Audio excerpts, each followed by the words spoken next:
I think we're live. We're live. Great. Hey everyone who's not watching right now, except for two people. So we just can't watch that top part. This is Convos with Winos. I'm Vanessa Joy, and this is. I'll let you introduce yourself. I'm Makayla Jade. But what we really need, there is also a delay. What we really need is for you to tell me if you can hear us. Oh, I can hear us myself. Okay, let's just mute that. Good. So I don't need you to tell me anything. I know. Anyway, we just came back from WPPI. We are both taking red-eye flights out of Las Vegas. Deep breath. And that's how we feel. Hey, Edward, how you doing? So what is your WPPI experience? When was the first time you went? Oh my gosh, this is my 8th year, actually. Yeah, as an attendee. And I think my 4th as a speaker. Okay. Yeah. And did you start speaking about 4 or 5 years ago? Yeah. Okay. I think that's going to be the topic of today's Convos with Winos, because so many people, and it's our fault, it's entirely our fault. So many of us put on this happy smiley face because we're supposed to look inspiring, and we have it all together, so we have the authority to be on a stage and teaching, and hey Josh. So it's our fault that we make it look like it's amazing. But in reality, it is, and you can tell me what you think, but for me, it's another full-time job. I actually have a separate LLC for all the education stuff. Yeah. Hey, Adrian, how you doing? So there's a whole separate LLC, and it's just a full-time job. It's not just I go speak. I have these presentations to put together. I'm on a flight every other week, which means I'm like a travel agency, booking flights, booking hotels, sending invoices, making expense reports and receipts and making sure people pay me, and then all the time spent on marketing, just like your regular business. Yeah. Marketing and building relationships and making deals, and it is exhausting, especially when you have an overnight flight. So what do you think? I would say arguably more, especially from the marketing standpoint, because it's we're in an industry where online education is so easily accessible that almost it's people become cynical. So you have to you have to actually spend more energy marketing and producing high quality content, because it's such a flooded a space, I guess. It is, and more so than it used to be. Do you get all the ads? Yeah, of course. Yeah, exactly. And then you get the ads, and you're like, should I be copying these ads, or should I be blocking these ads? Are these working? Are they not working? Yeah. I don't know. Yeah, it's the thing. You look at them, and is this person for real? Is this working for them? Should I be copying them? So what got you into speaking? What was your moment? It was weird. I feel for me, I had no idea that I was doing something worthy of sharing. Until other industry vendors are hey, you might be a good person to speak about what you're doing, and I was really, me?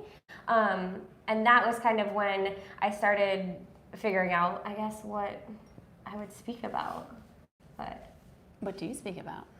I speak a lot about print sales, okay. In-person sales, virtual sales, how to maximize your client accounts. Yeah. Because for the record, none of us ever get to go see each other. I know, it's so crazy. It's literally so crazy. I had some of my team members see your talk, and they reported back, and I'm how did I miss this? It sounds so good. Yeah. But meanwhile, after sales is one of my things, and I constantly want to learn more about it, because I do teach it also, and I always wonder what else is working. Because even if you teach something, I think this is a big misconception. If you teach something, it doesn't mean you're the master of all and you know so everything true. About it. And I know people on YouTube, if I say something wrong, will be yeah, you're wrong. How dare you say inverse square law incorrectly? It's inverse square law. The accent is on the A. That's amazing. Yeah. Yeah.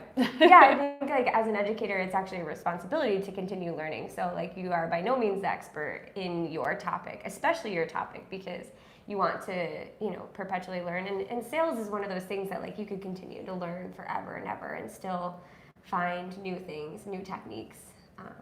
So yeah.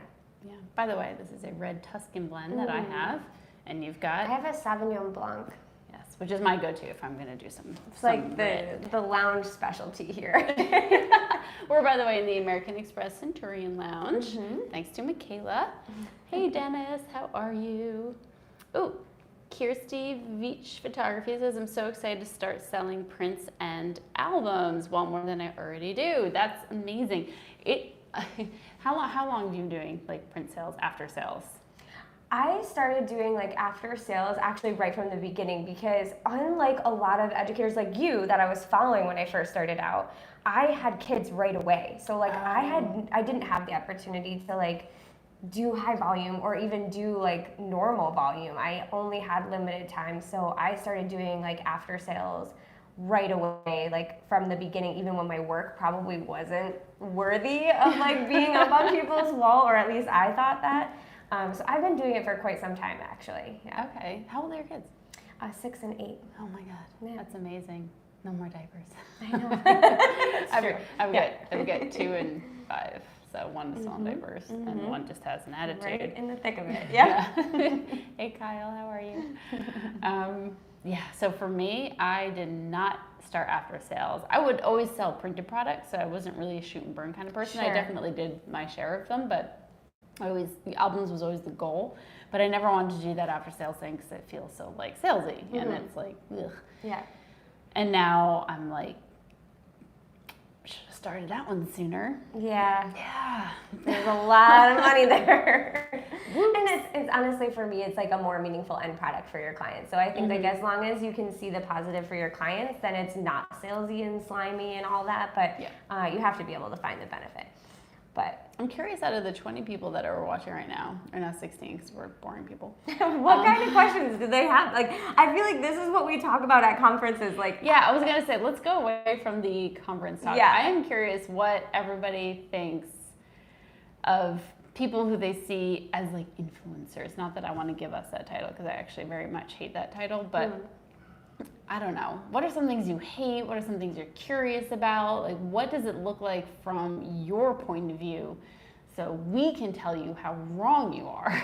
Yeah, exactly. Because this is exhausting. Like, I'm really excited to go home, which sounds terrible, but like, I mean, we go all out when we come to WPPI. Like, we leave it all out here, and partially because I feel indebted to it. Like, it's given me so much and my business so much, but like, I'm losing my voice. Like, I'm just ready for sweatpants. Like, if it wasn't for this live, like, I would already be in sweatpants. Yes. Yeah. I actually have my sweatpants. Well, my yoga pants. Yeah, exactly. It's like, it's wine. Okay. Now this is Convos with Winos, so we drink wine. I would have gone for a G&T, actually. That would be my go-to. A what? A gin and tonic? Yeah. Oh yeah. We could have done that. Well, I thought it would just be swaying from the conversation. But wine is always good too. Wine, yeah, it is good. So okay, so you've been here since probably like Monday, Sunday? Yeah, we got in Sunday night. Okay, so Sunday night, I get in Monday morning at 9 a.m. How many real meals did you have over the course of the last 6 days? Oh my gosh, like what would you consider a real meal? Like you sat down and ate it, and it had protein, vegetables, and carbs. This is gonna sound terrible. I don't think like, does guac count as vegetable? Because that's where I am right now. Like, literally, I don't know if I've had a legit vegetable all freaking week. It's disgusting. Yep. Yeah, I don't think, like, maybe like lettuce on my sub that I like scarfed down before. Like, that's about as that's real a half as a it meal. gets. That's a half a meal. Okay. Yeah, that's good. Because I had 2 Brussels sprouts at a steak dinner with a vendor. Yeah. Okay.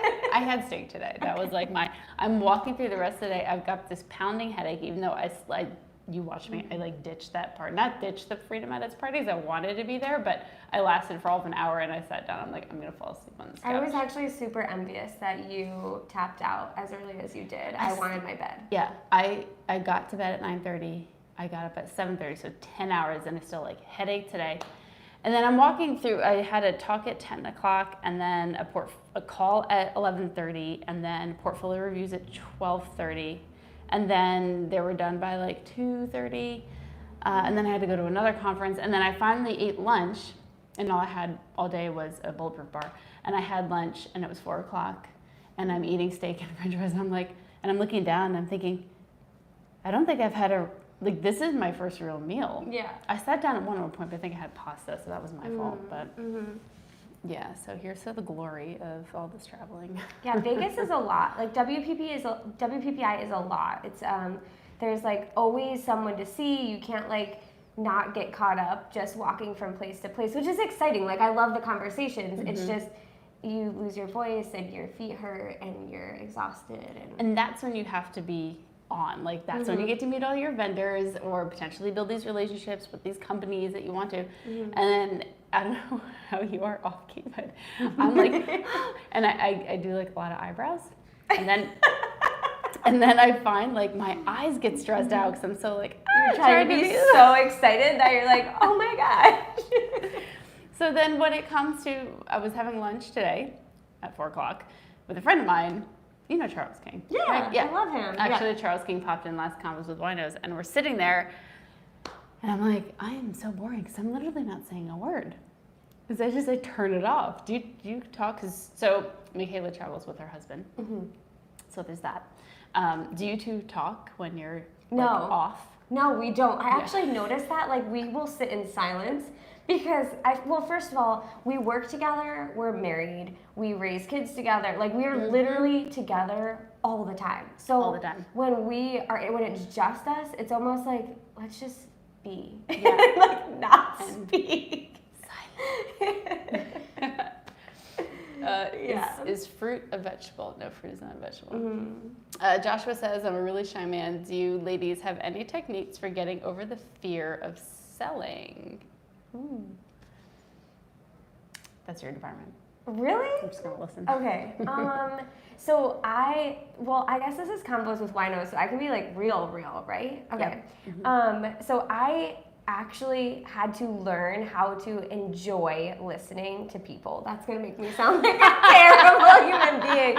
But like legitimately, like so my husband is like, he is the most caring, kind, like enthusiastic, like he loves all the personal details. And I'm just a very like, how can I help you? Like, how can we work together? Like, I don't want to say transactional, but like, let's do something to benefit but each tangible, other. Like applicable. Exactly. And it's very difficult for me to not want to like jump right into like, okay, what are we talking about here? Like, what can we do? Versus like all the small talk. Like, I'm the type of person that's like, let's cut through the small talk and like see how we can change the world. And like, not everybody is like that. I'm like that. Okay. And I have to catch myself and I'm like, wait a minute. I stopped giving a shit like 20 minutes ago. Hold on, wait. Go back, rewind. And so I feel like sales are the same way. Like it's something you have to learn, you have to practice. So like even with confidence for me, that came from like mentally preparing myself to like, okay, what are the things that they like? What are the similarities that we have? What can we talk about to like create small talk? And then like, okay, what's the purpose of this meeting? What's the intention? Yes. How can we walk out with everybody happy? And so it wasn't like confidence from like, I'm gonna exude this like body language of confidence. It was like just preparing myself from a standpoint of like, okay, how can I make sure I'm prepared well enough to walk into this meeting so that everyone leaves happy? That's good. I like that. I'll have to try that because I don't give a shit all the time. And I'd much prefer to learn how versus pretending like I do. Yeah, no, exactly. But sometimes it's not like it's less pretending. It's more just like reminding, right? It's like once you remember those details, you're like, oh yeah, awesome. Like that's a good thing to talk about versus like just jumping right into things. That's true. Who was your first big sponsor? Miller's. Miller's? Yeah. And how did you, like, walk the viewers at home through what it's like from you start to speak to I get my first sponsor and I'm actually making money at this instead of paying to go? Because for those of you who don't know, the way that shows work, some shows pay you absolutely nothing and you have to find outside sponsors so that you're not going there on your own dime, which is really expensive because there's a flight, there's a hotel, and God forbid you're in Las Vegas and you have to pay for your own meals. Everything, yeah. And you're spending thousands of dollars for what?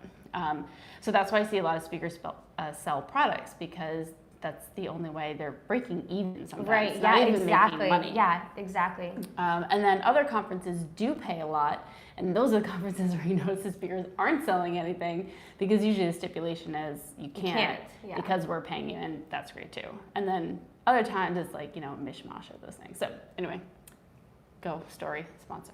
So I mean, I started hosting like a small co-hosting, I should say, like local things.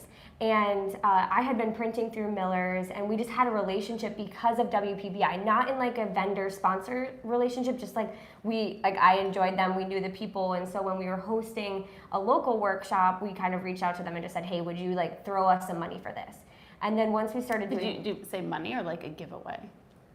We specifically said money because we needed to cover like lunch and venue fees and things like that. So they were like actually sponsoring not the like event. Like you host it in your home or something. No, like yeah, this was like it was like a produced event, and so they did that for us, and then from there it was just kind of like randomly I would ask for little things, and it didn't seem like it felt so big to me. Like I was so nervous, like, oh my gosh, like if I ask Miller's for this, like what if they say no? And it was so scary, right? And I asked them like, what if, can I be involved in this, and can I do this, and can I write for your blog, or can I? So it was just like little things that seemed so scary to me, and then they would say yes, and that just because meanwhile they're like, we need more people to write on our blog, and we want them to do it for free. We don't want to like pay them. Yeah, exactly. Miller's does pay. I'm not bad at Miller's. I'm just saying in general, everyone's always looking for content. So. Yeah, exactly.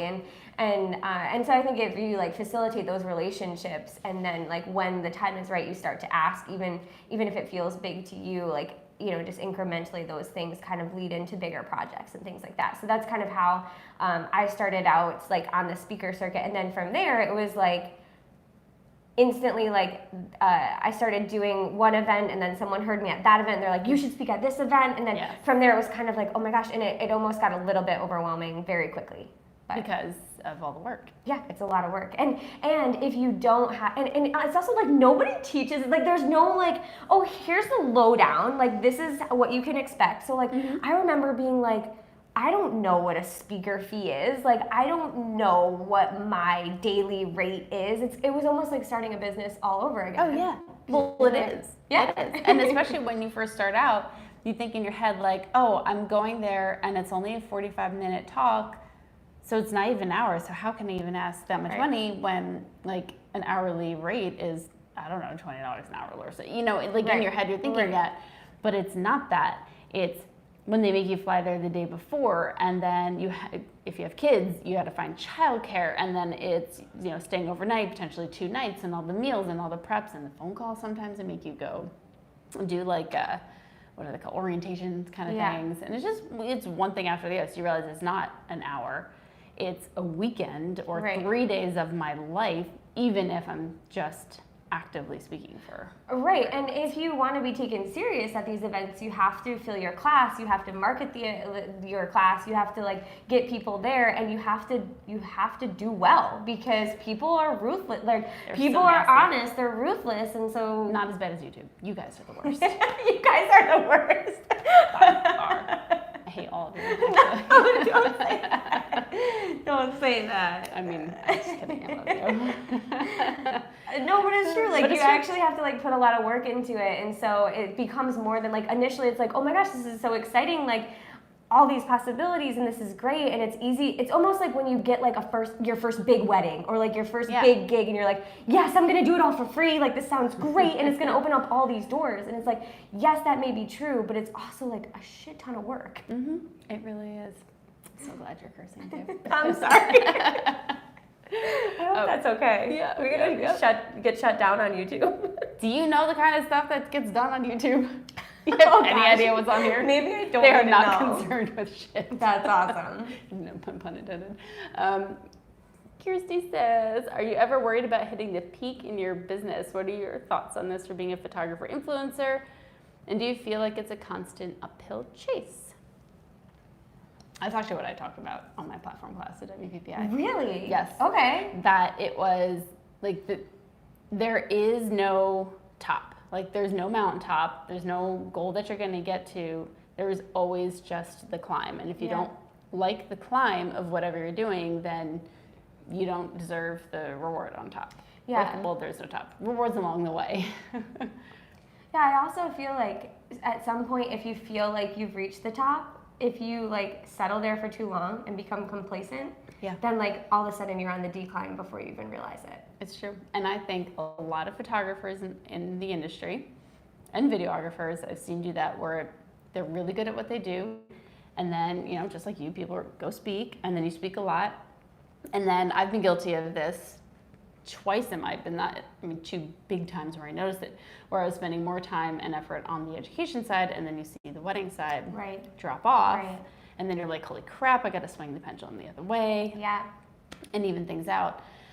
But a lot of photographers just go to one side of that pendulum and stay there. And in my opinion, I think they become very irrelevant very quickly, which is why you only see some speakers like around the circuit for like 5 years, and then they're like, where'd they go? Exactly. Yeah, that's interesting because I've kind of seen a similar pattern, but I've never really shined that light on it. And I think you're right. I think it comes down to like, being able to produce relevant work, being able to like stay in it, and it's kind of hard because you can't really blame them, right? Like it's exhausting and it's a lot of work, and it's easy to be like, you know what, like I get one bad review, or I had one hard week, or I had one bad experience, and you're like, screw it, like I'm just gonna go back to what's easy. But like that's like literally what running a business is. So whether you're doing it with weddings or you're doing it with speaking or whatever, it's like you have to be perpetually like looking for something to be working on, and if you're not willing to put in that work, then like you said, you're going to become irrelevant very quickly. Have you ever totally bombed a speaking gig? I don't know that I've been speaking long enough. I'm sure something like that will come around. I had one talk where like the technical elements got so bad, like we couldn't play any of my slides, to the point where like I almost started I had run out of like riff, like I was like I'm like literally trying to like pull everything out of myself and keep people engaged. And that's the hardest part too, is like bringing the energy, because first of all, like there are so many speakers that are wildly talented at what they do, but they cannot engage an audience. And then there's other speakers. That's why I started speaking, by the way. Really? I think we have that in common then. Yes. Cheers. Cheers. Because I've seen a lot of speakers that I'm like, you are so good at what you do. Class, but I'm about to. It's like you were amazing, but you couldn't teach anyone how to fold a napkin. Like that's what got me. And I have a teaching degree, and I used to teach, so like I saw that and like I think I can do this. But that being said, I've definitely watched people fall asleep in my class. Granted, it was that like kind of the older generation of photography things I've done. So there's that. I understand. Some older people do fall asleep more easily, or maybe I was just boring.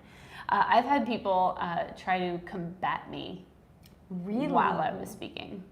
Ironically, both times for a specific organization, and both times old men. And both times they were wrong.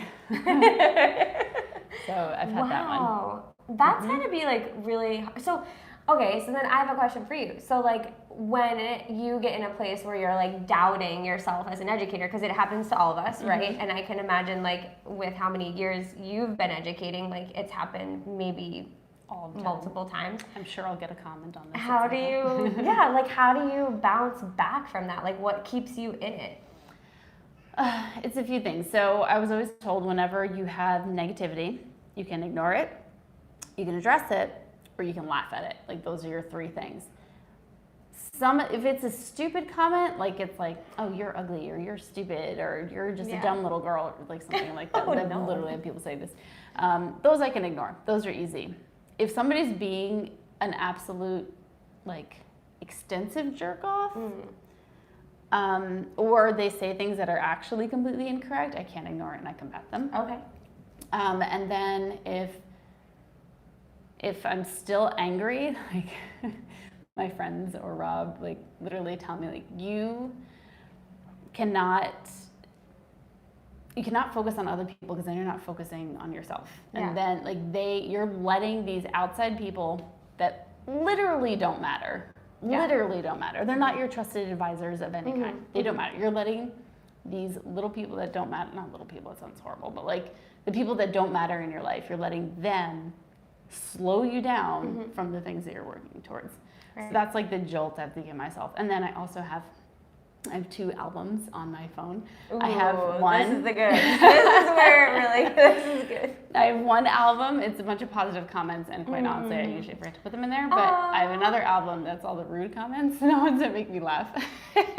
That's hysterical. Okay. So I saved them, and like, oh, that goes in the rude pile. Oh, wow. Yep. That's a good, I like that idea. So I thought when you said albums, I thought you were saying like podcast playlists or like music albums. So I use music to get myself out of the headspace. I am like, if you were to look at me as a human being and then like look at what's on my Spotify account, it would never match up. Like it's just like so bad and like terrible. But that's what I use to get myself like out of that mindset. I have a good list. I call it the work bitch Ooh. playlist. Ooh, okay. And it's all my like songs that'll pump me up and stuff. I think my teeth are red already, are they? No. From the wine? No, not yet. We're not there yet. No, not yet. Psychopath says you need Seth less ethics witness doing your live chat. You're amazing, helping him. All the things. Yes, he should be. Doing my live chat. I just watch myself delayed, like checking my teeth for you guys. That's amazing. It's funny. So Seth always calls me the juggernaut because I'm always like pushing forward and pushing like to crazy levels. And ironically, I don't know if you're like an X-Men person or a superhero person, but the Juggernaut is super strong, except for the fact that his brother, Charles Xavier, who's physically weak, is strong in his mind. So Juggernaut's the opposite. It's physically strong, but his mind is weak, which is why he wears this helmet so that it prevents like psychics from getting to his head. And so when I think of Juggernaut, that's like, I am exactly the Juggernaut, because if I let someone get to my head, all that strength and all that momentum just comes to a screeching halt. Wow. So I always have to remember I'm a Juggernaut as long as I keep that helmet on. Yeah. I like that. Kirsty says, okay, another question. What are your thoughts on community over competition? And what does that mean to you two? I have all the questions tonight. Is Kirsty one of your friends out here? No. Oh. No. Makayla. I'm like patting the comments with my team members, like oh.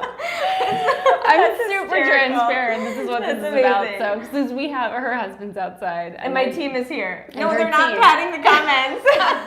Well, for pity's sake, why not? I know, right? I should have Dave? asked them to do that.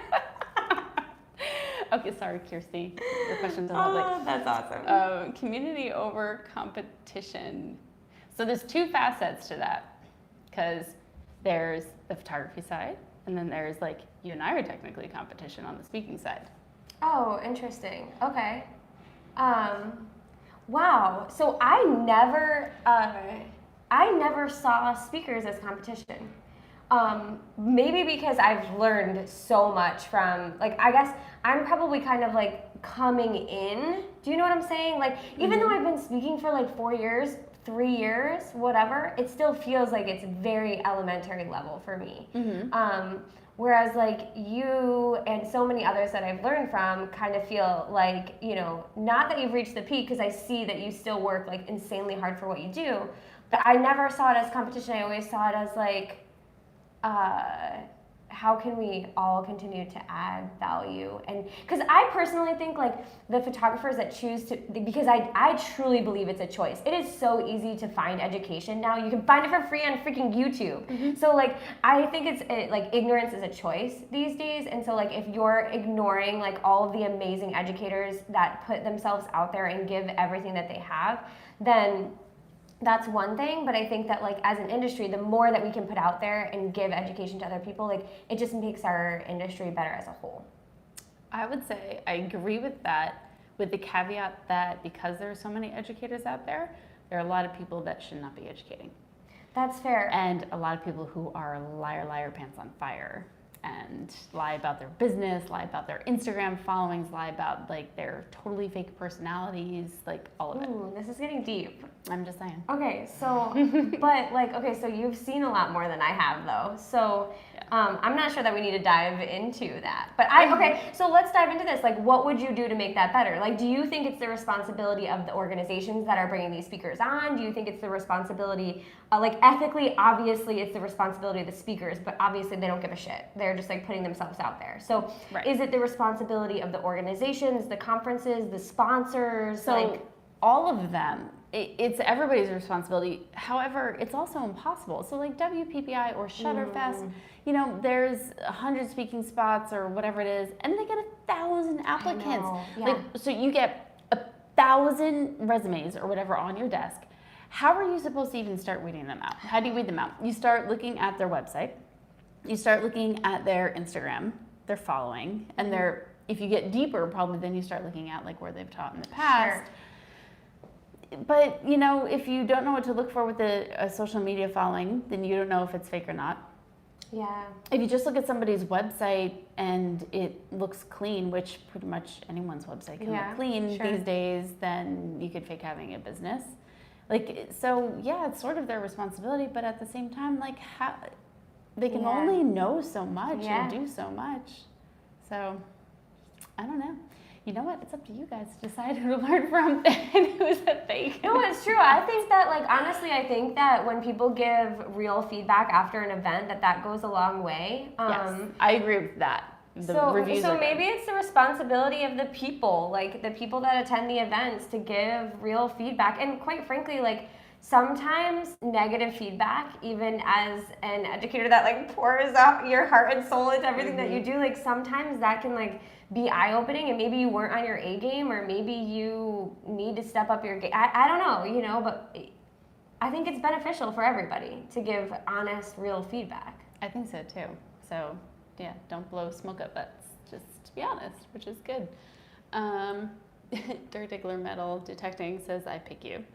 Kyle says, pre-ordered the Fuji X-T4. Probably should do the responsible thing and cancel though. I never buy these things new, but it looks so nice. So I did get a chance to see the Fuji X-T4, but I don't have much of an opinion on it because I didn't get to use it. So I can't do that. However, I don't know if you know about this. Because of the coronavirus, there is actually a camera manufacturing problem going on. Have you heard this? Yeah. So everyone, it's affecting Nikon and Sony and Canon and Apple, and like look at the stocks. Everyone's stocks now's a great time to buy stocks if you're into that. You're going to get so many comments on that comment. People are going to be like, you are not qualified to give stock advice. It's fine. It's YouTube. I'll show you my Robinhood. But it's like, it's pretty crazy. I'm curious what's going to happen because they can't make RAM. They can't make like products. So I have a question for you. So one thing that, as a husband and wife, and we kind of have very similar business models. We do. So her husband's also very hard. Yeah, and actually Dave learned a lot from Rob when we were first starting out. Like I'm pretty sure we have one of his classes, and that's how we like got started in wedding filmmaking. That's pretty awesome.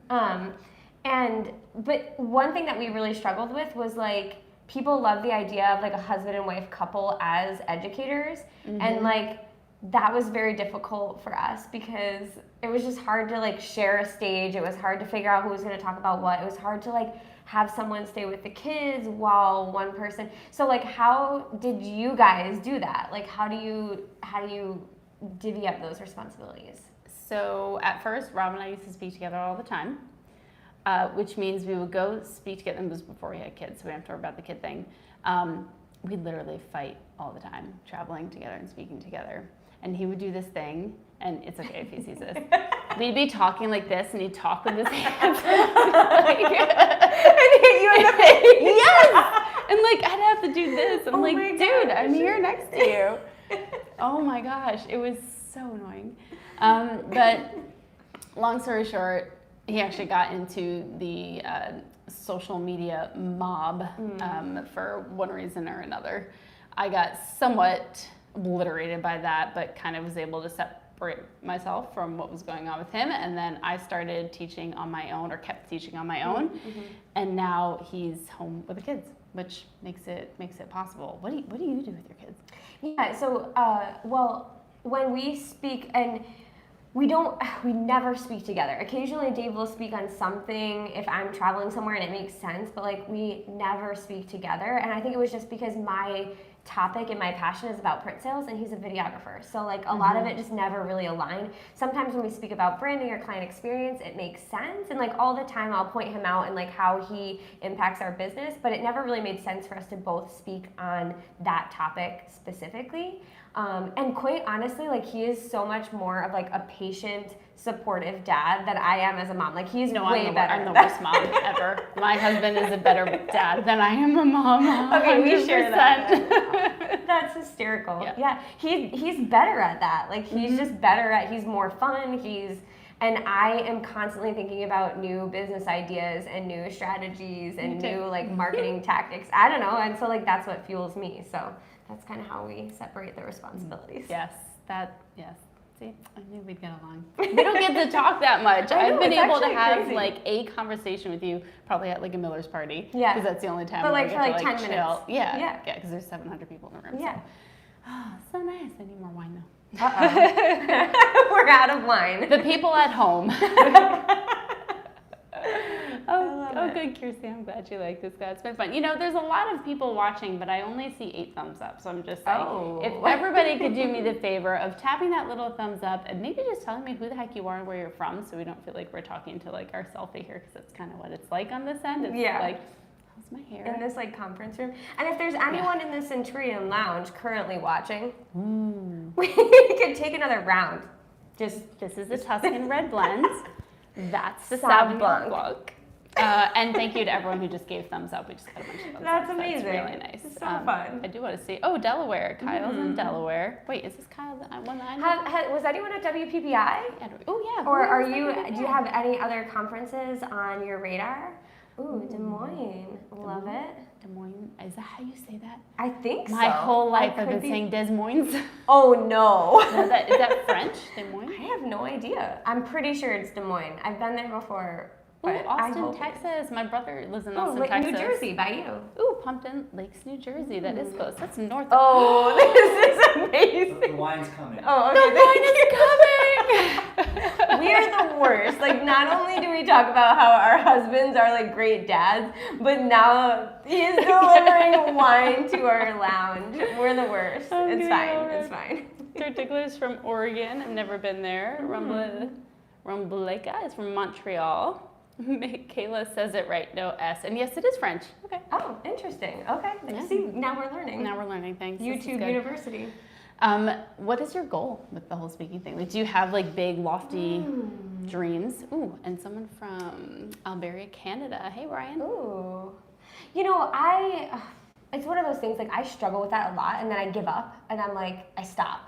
You know, and I'm like, Because you have the dream, or because you can't think because of I one don't that you really... see the end game yet. Like, for me, it's just like, I love speaking, and quite frankly, like, for me, it's something I enjoy learning about. So like, I've seen so many speakers, and I feel like it's something I enjoy doing, and I'm super passionate about what I speak about. And so I practice and I learn and I study how to be a better speaker. I do. Well, I don't necessarily practice my talks. I practice like, oh yes, thank you. One at a time. Oh, okay. Thank It's coming one at a time. This is a bigger class. Yeah, they're not messing around. So do you practice like in front of a mirror practice? I did probably like the first few times, but I don't now. Like, And then, so what? Tell me what else you do now, as far as... so now I try and understand better like storytelling elements. I try and understand like how to keep an audience engaged. I try to understand like how to, like, I get super crazy excited sometimes, like my energy is a little too much, Really? so I try and like figure out how to like change Make my it voice ebb and and yeah, flow. like, and so I don't know, like that type of stuff to keep, because I think that I value my time, and so I know that the people in the audience also value their time, and I want to respect that, and so like if I can make that experience better for them, then like I'm gonna work a little bit to do that. Oh It's baby, your you guys are the best. Thank Thank you so much. Now we're double fisting on this YouTube. Well, I Oh, finished dear. my first Send one, it. haven't seen Endgame, no spoilers. No, we're not talking about that Endgame, but go see it. What are you waiting for? Such a good movie. Never been to WPPI. It's on my list from Boise, Idaho. How about you though? What's your goal? Like, because you've been doing this for a really long time. So like, are you currently living your vision? Like, is this like what you? That's so amazing. the Canon Explorer of Light thing. Congrats, by the way. Like, thank I have you. never. Cheers. I haven't Thank been able to officially congratulate you on that. That's awesome. That was a 15 to 20 year long Crazy dream. And has been for a while. So my biggest thing with that, and even in dreaming it, I was thinking to myself, like, I don't want to be that one again who like gets this level of speaking and then becomes irrelevant because they stopped their photo business. So I knew that getting to that level meant that's when I would start running. And until then, I'm only like skipping. I love that. That's huge. So yeah, so I'm looking at like all that can do. And right now it's building YouTube numbers and working with, you know, just creating a lot of content, because when you have that husband videographer, you have like an in-house production team. Well, and all hold that. on for a second, because I feel like if any of your YouTube subscribers are like me, they see what you do and they're like, but you are already sprinting. So like now the run is beginning. Like what? So like what does that look like for you? I don't even know. Right now, it's concentrating on my YouTube channel. The thing is, like, you know, like you own your own business. So it's whatever ideas come into your head, and that's what you run for. So 2 months ago, we started this YouTube channel, and my goal was to get to 20,000 subscribers by the end of the year. We're almost at 10,000 2 months in. That's awesome. So then, of course, it means I changed my So goals. tell a friend, Tell a share friend. it. We should have like applications for like people to come on Convos with Winos. It should Yeah, just be like such a fun thing. this is a really fun thing. Because I feel, again, we're supposed to put ourselves out there and be like super proper, and I don't know. But really what's happening is we're complaining in the lounge together. Exactly. Which is first world problems, obviously. Yeah. No, but so out of curiosity, so you said you study like speech and voice and stuff. Yeah. Do you do vocal warm-ups before your talks? No, I don't. You know, but at Imaging USA, did you see the closing keynote? It was by Vanessa. I love her. I love her. So I took her course on Creative Live, which was about public speaking, and that's kind of where I like bit into how much there is about like body language and eye contact, and I'm like, holy crap, like I don't even know any of this. And so after hearing her at Imaging USA, I'm like, that's definitely something I need to work at, because I think like as a female, which it sounds terrible to like play the female card, but honestly, like as a female talking about business, it's very difficult to like gain that respect, especially as like a 5-foot female talking about business. So, and I think there's, at least maybe in my head, or maybe I'm like sexist towards my women or something, but in my head, if you're a successful woman business person, then you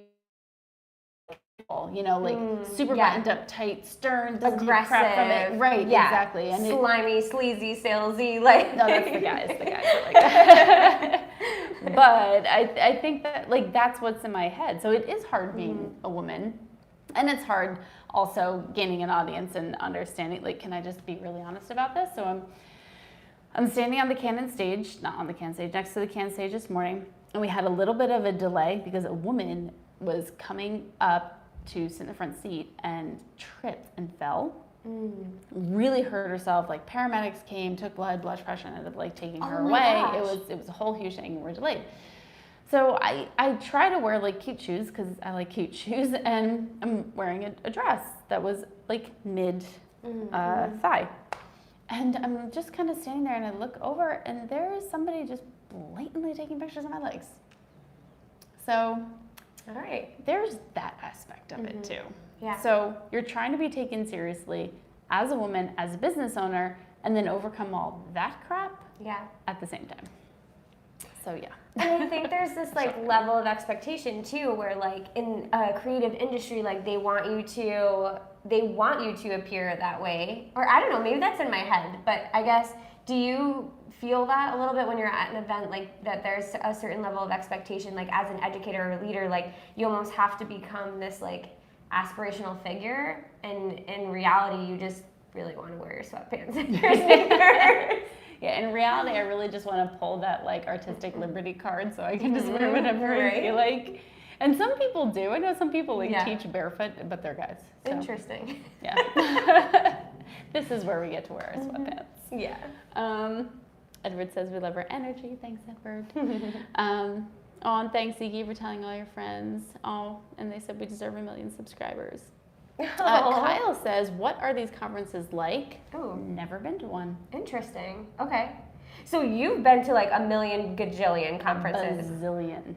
I also feel like I have a good repertoire under my belt, but What like. was your first one? My first, I like did WPPI hardcore for like the first 6 years, and that was all I did. Yeah.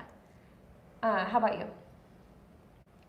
Photo Plus was my first one. Interesting. Okay. Well, that's like in our backyard. So, I don't know, how would you describe? Okay. So like Photo Plus versus WPPI versus what? Like we want to run down the gamut, or what are we doing here? Kyle's never been to a conference. Okay. So the way that I would describe it would be like conferences in the traditional form, there's 2 parts to it. There's an education track where you sit in classes, usually 45 to 2 hours long, 45 minutes to 2 hours long. And then there's a trade show, and a trade show is a whole bunch of vendors, Canon, Nikon, big ones to smaller ones like people that sell memory cards or equipment insurance. Yeah. And there's just a whole bunch of booths, and it's originally to me was like skipping through the aisles of photography, yes, universe, and so much fun. But then there's Shutter Fest, which is kind of like the opposite. But anyway, that's how I would describe.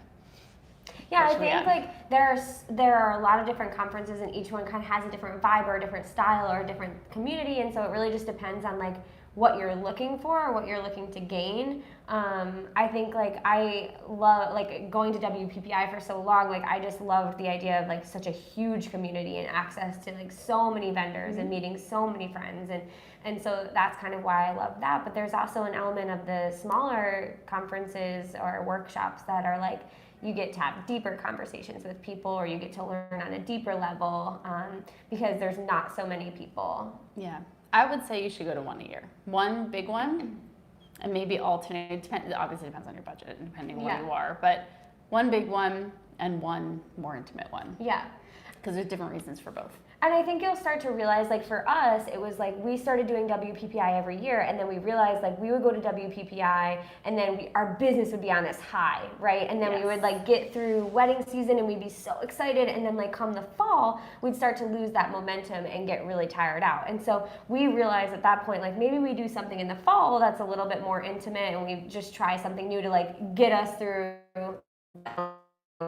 I think, you know, if you're experiencing like you're just kind of like chugging along, a conference is a great place to get that revived energy, I guess. Yeah, even if you don't take advantage of getting to know new people and all the other reasons you go and finding new products and things like that.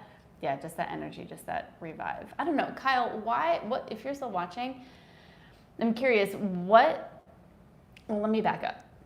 Because there are more photographers than ever before. Yeah. There's more imagery, there's more need for capturing imaging, and yet these conferences mostly are failing. Yeah. Getting smaller. Ooh, this is a rough topic. Are we going there right now? Okay. All right. And I love all of them, but most photography conferences are getting smaller and smaller and smaller, which is weird when there's more and more photographers out there. So Kyle, if you've never been to one, not even why, but like, what would be the thing that would be like, oh my gosh, I really want to go there? Like, is it a certain speaker that you love? Is it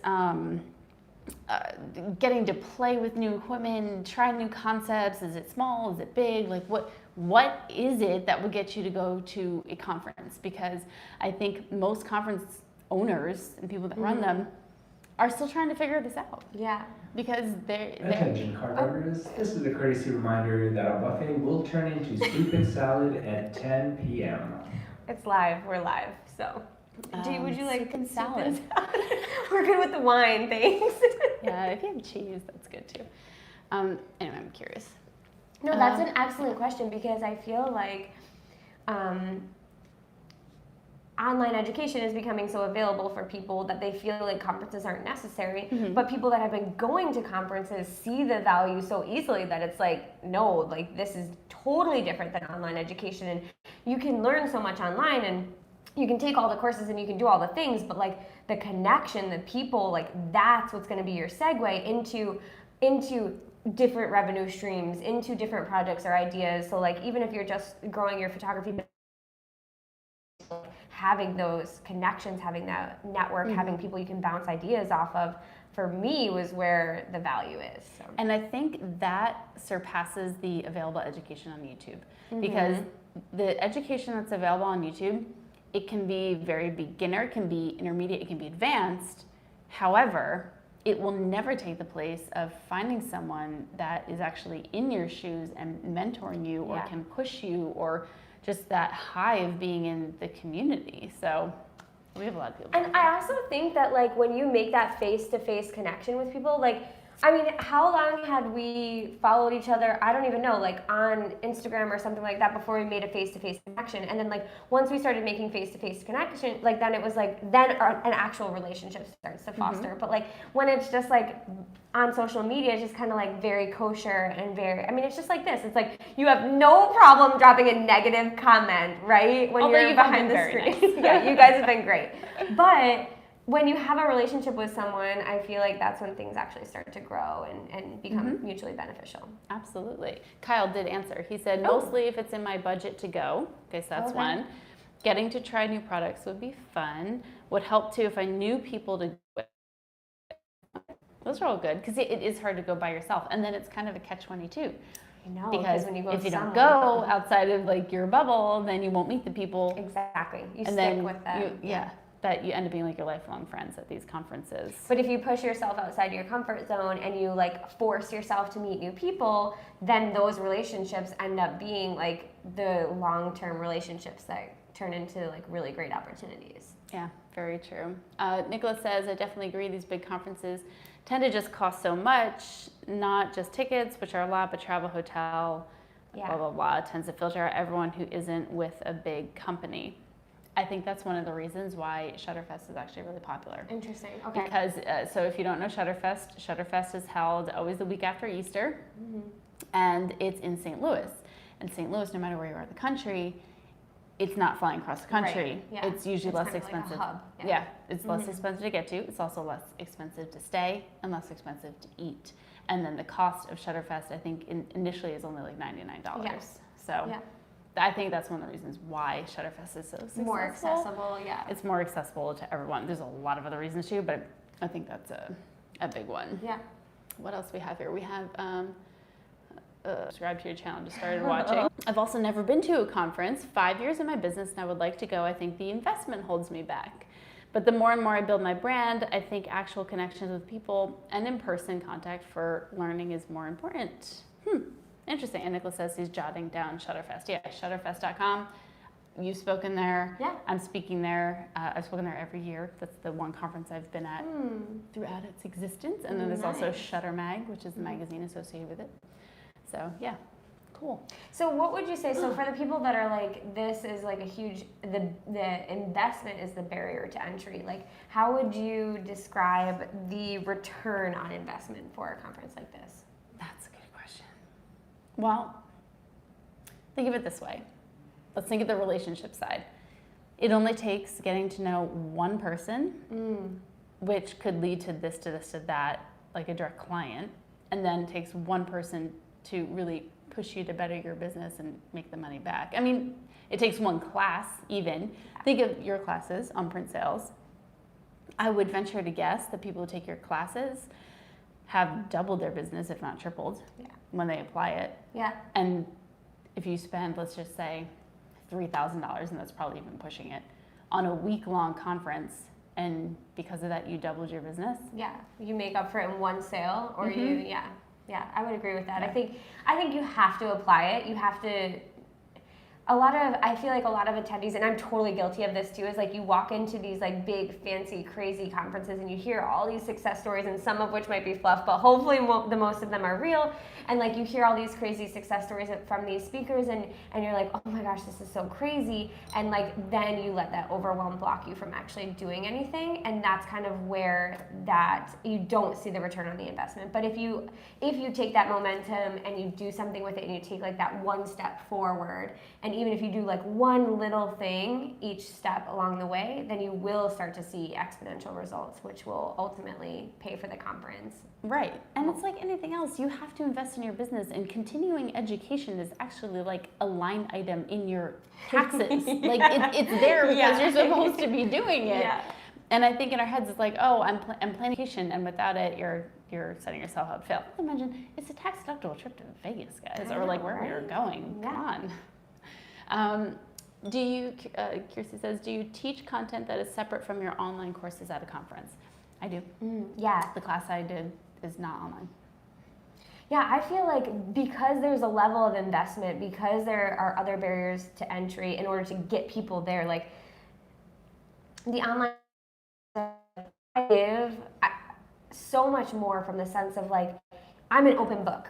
Like online, it's very difficult to be an open book, but in my classroom, like I'll answer anything, right? And so you almost get more value just from like being in that room, right? Absolutely. Yeah, definitely. Even if you are teaching the same thing, you get to have your follow-up questions and not like YouTube comment follow-up questions, like real application. Yeah, like how can I actually apply this to my business? Yeah. Go to conferences, guys. It's honestly, it's fun. awesome. It's really awesome. You get to meet awesome people. Like this would have never happened if it weren't for conferences. Exactly. Conferences. Wine tonight. Well, cheers, have some wine with us. And Jorge says, I've gone to the first 4 years of Shutterfest. It's the only conference that I've gone to and I would recommend it. Yeah, so Shutterfest, if you don't know what it's like and why it's different, it is a conference that's mostly based on shooting, and it's insane. People are crazy. We love you, love the Shutterfest community, but they are crazy. Like you walk outside of your hotel room because you need ice or something at 1 o'clock in the morning. I don't know why you need ice at 1 o'clock in the morning, but let's just say you do, and you literally walk into a photo shoot. Yeah, you trip over lenses outside of your door because it's just this.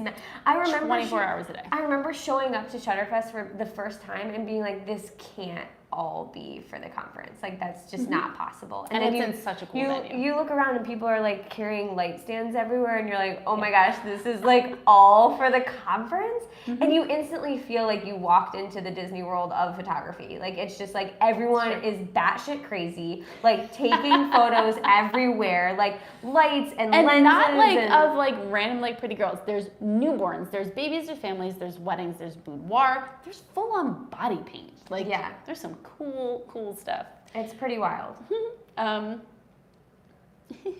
Batshit crazy. Twendle Riddle says, hi Vanessa, this was my first time at WPPI. Have watched many of your videos, being in the same room for days with you. It's been so awesome. Thank you. That's exciting. That's awesome. Look at that. That's awesome. See, conferences. Nicholas says, I agree.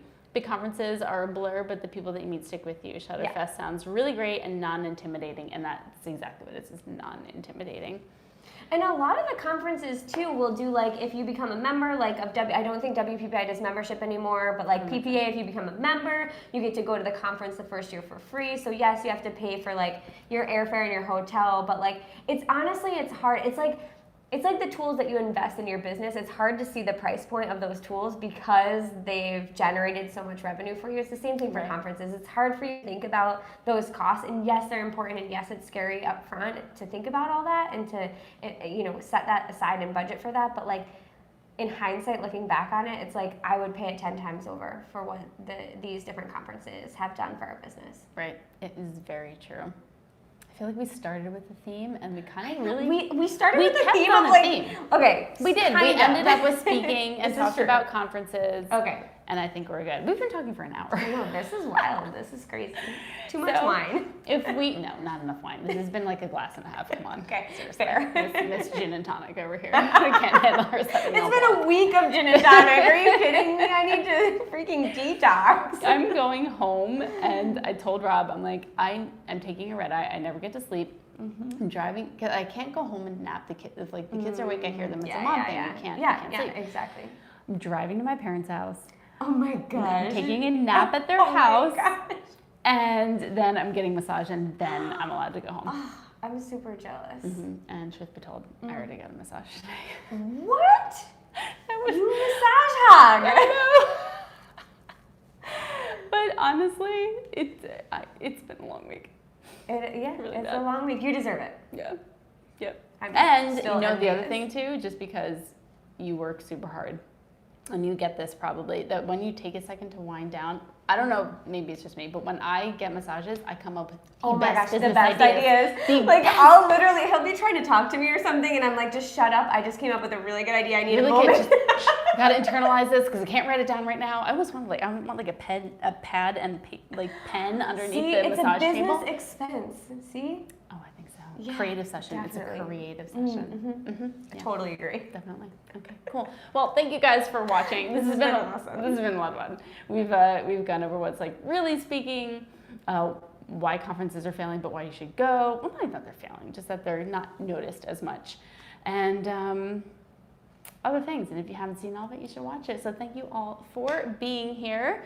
And thanks, Kirsty, for all your questions. You were awesome. And Jorge and Nicholas and Psychopath and Twinda.